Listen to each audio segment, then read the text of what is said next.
مفتی ادریس فلاحی صاحب کے یوٹیوب چینل کو سبسکرائب کیجئے، لائک کیجئے، کمنٹس اور شیئر کیجئے۔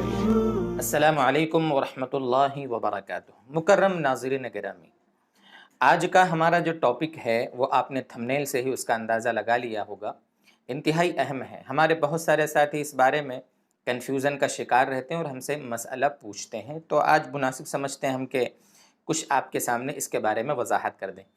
دیکھیے دوستو بزرگوں، کسی بھی ایمان والے کا گھر شاید ہی قرآن کریم سے خالی ہو۔ قرآن کریم اللہ کی کتاب ہے، اللہ کا کلام ہے، اس کی عظمت، اس کا تقدس، اس کا احترام، اس کی عزت، یہ ہر ایمان والے کی بہت بڑی ذمہ داری ہے۔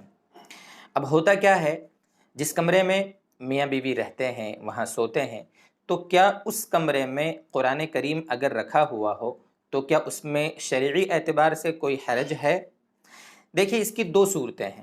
پہلی صورت تو یہ ہے کہ قرآن کریم اوپر الماری میں رکھا ہوا ہے، ریک پر رکھا ہوا ہے، کسی محفوظ جگہ پر اوپر رکھا ہوا ہے، جزدان میں رکھا ہوا ہے، تو ایسی صورت میں کوئی حرج نہیں ہے، وہاں پر میاں بیوی سوئیں وغیرہ وغیرہ۔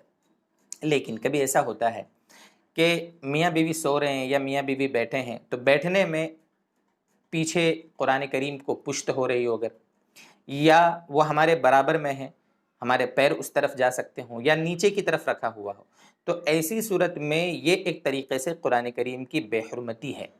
اس وجہ سے اگر اوپر کسی محفوظ جگہ میں رکھ دیں، پردہ کرنے کی ضرورت بھی نہیں ہے، یعنی ایسا نہیں کہ قرآن کریم کو ڈھانکنا پڑے گا جہاں میاں بیوی سوئیں وہاں پر، ایسا کوئی ضروری نہیں ہے۔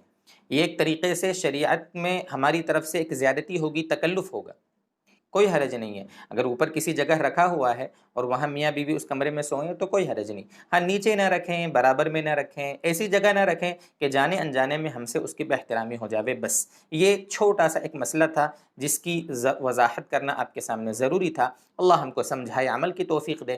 وآخر دعوانا ان الحمد للہ رب العالمین۔